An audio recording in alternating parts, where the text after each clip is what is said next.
আল্লাহ পাক রব্বুল আলামিন যে ওয়াদা করেছেন দোয়া কবুল করবেন, দোয়া তো আল্লাহ সব সময় কবুল করবেন, কিন্তু কিছু কিছু মুহূর্ত এমন রয়েছে, কিছু কিছু সময় এমন রয়েছে যে সময় আল্লাহ দোয়া অন্যান্য সময়ের তুলনায় বেশি কবুল করেন, অন্যান্য সময়ের তুলনায় বেশি কবুল করেন।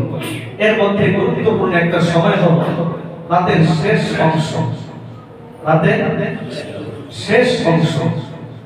হাদিস শরীফের মধ্যে আবু উমামা রাদিয়াল্লাহু তাআলা আনহু রাসূল কারীম সাল্লাল্লাহু আলাইহি ওয়াসাল্লামকে প্রশ্ন করলেন, ইয়া রাসূলুল্লাহ আইয়ু দুআ আসমা, যে কোন সময়ের দোয়াটা আল্লাহ বেশি কবুল করেন, কোন সময়ের দোয়া আল্লাহ বেশি কবুল করেন।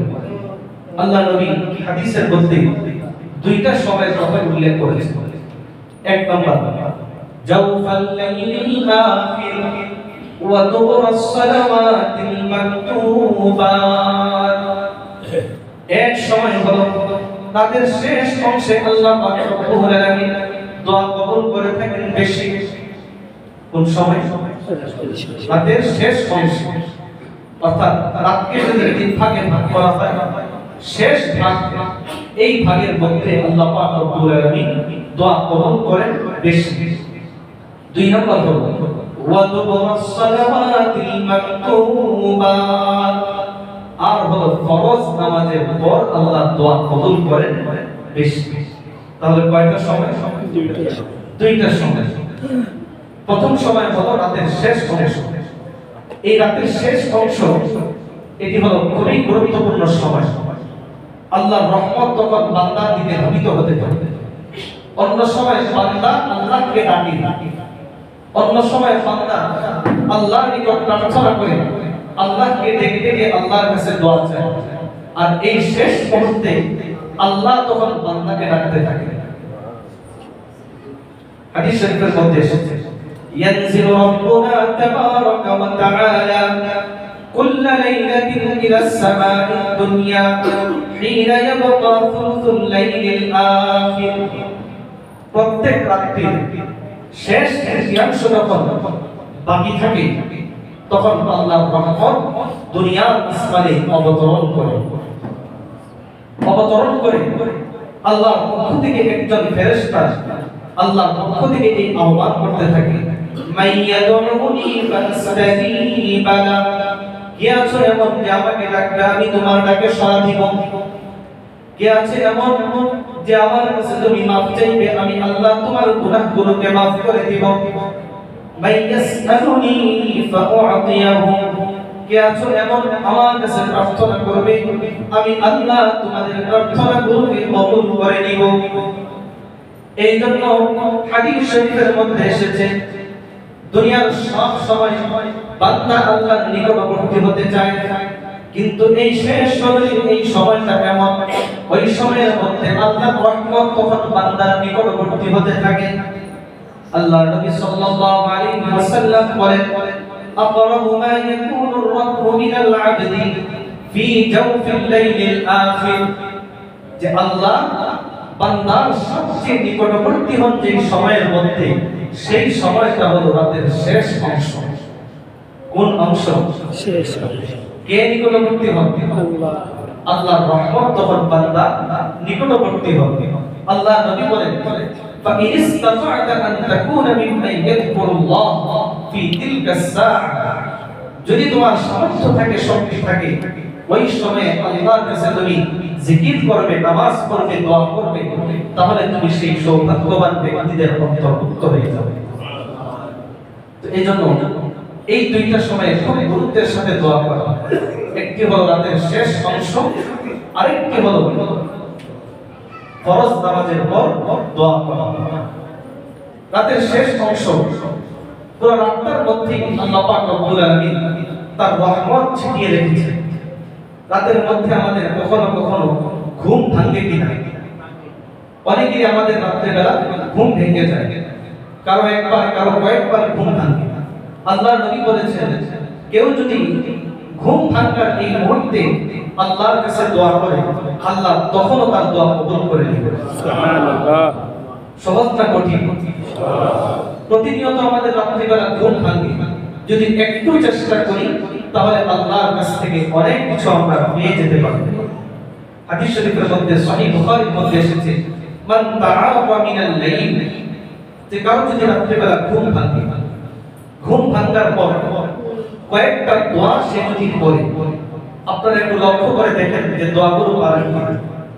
দোয়াগুলোর মধ্যে কয়েকটা অংশ, এর মধ্যে এক নম্বর অংশ পারলে আমার সাথে সবাই একটু জবান করে উচ্চারণ করার চেষ্টা করবেন। এক নম্বর অংশ, লা ইলাহা ইল্লাল্লাহু ওয়াহদাহু লা শারীকা লাহু লাহুল মুলকু ওয়া লাহুল হামদু ওয়া হুয়া আলা কুল্লি শাইইন কাদির। পারি না এই অংশটা আমরা? এই অংশটা করব। তারপর ওয়ালহামদুলিল্লাহি ওয়া সুবহানাল্লাহ ওয়াল্লাহু আকবার ওয়া লা ইলাহা ইল্লাল্লাহ। এরপরে ওয়ালা হাওলা ওয়ালা কুওয়াতা ইল্লা বিল্লাহ।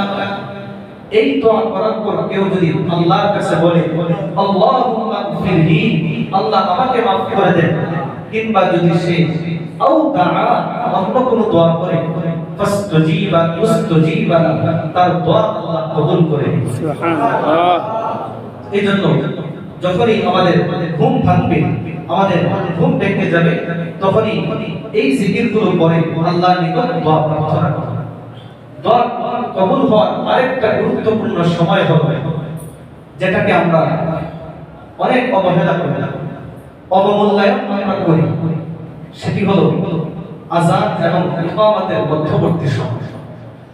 আযান এবং ইকামতের মধ্যবর্তী সময়, কখনো 15 মিনিট, কখনো আধা ঘন্টা, অর্থাৎ আযান এবং ইকামতের মধ্যবর্তী যে সময়, এই সময়ের ব্যাপারে আল্লাহর নবী অনেক নিশ্চয়তা দিয়ে বলেছেন, ইন্নাদ দুআ লা ইউরাদ্দু বাইনাল আযানি ওয়াল ইকামা। নিশ্চয়ই দোয়া আল্লাহ ফিরিয়ে দিবেন না কখন? বাইনাল আযানি ওয়াল ইকামা, আযান এবং ইকামতের মধ্যবর্তী সময়। কোন সময়? আযান এবং ইকামতের মধ্যবর্তী সময়। আল্লাহ নবী বলেন ফাদউ, তোমরা এই সময়টায় দোয়া করো।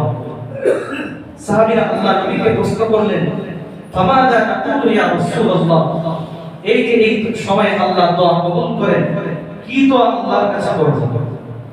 আল্লাহ নবী বললেন, সাল্লাল্লাহুল আফিয়াতা ফিদ দুনিয়া ওয়াল আখিরাহ, আল্লাহর নিকট তুমি তোমার জীবনের বালা মুসিবত থেকে, দুনিয়া এবং আখিরাতের সকল অকল্যাণ থেকে তুমি মুক্তি চাও। কি চাইবো? এই সময়ের মধ্যে আল্লাহর নবী পরামর্শ দিয়েছেন যে আল্লাহর কাছে তোমরা দুনিয়া এবং আখিরাতের সকল অকল্যাণ থেকে মুক্তি চাও। কিভাবে চাইবো? আল্লাহ নবী আরেক হাদিসের মধ্যে বলেন, দোয়া করো, আল্লাহুম্মা ইন্নী আসআলুকাল আফওয়া ওয়াল আফিয়াতা ফিদ দুনিয়া ওয়াল আখিরাহ। আল্লাহ আপনার কাছে দুনিয়া এবং আখিরাতে ক্ষমা চাই, দুনিয়া এবং আখিরাতে সকল বালা মুসিবত থেকে আপনার নিকট মুক্তি চাই। তো এই জন্য এই সময়গুলোতে বিশেষভাবে আল্লাহর নিকট দোয়া করা করব তো আমরা সকলেই ইনশাআল্লাহ। বিশেষ করে নামাজ যারা আমরা পড়তে আসি, তাদের জন্য তো এই সময়টা সহজ অবহেলা গাফলতির মধ্যে না কাটিয়ে আমরা যদি আল্লাহর নিকট দোয়া করি, আল্লাহ আমাদের দোয়াগুলোকে কবুল ও মঞ্জুর করে নেবেন। আল্লাহ পাক রব্বুল আলামিন আমাদের সকলের দোয়াকে কবুল ও মঞ্জুর করেন, আমাদেরকে দোয়া কবুল হওয়ার যে সকল প্রতিবন্ধক বিষয় রয়েছে, যে সমস্ত কারণ রয়েছে, সেগুলো থেকে বেঁচে থাকার তৌফিক দান করেন। আমিন।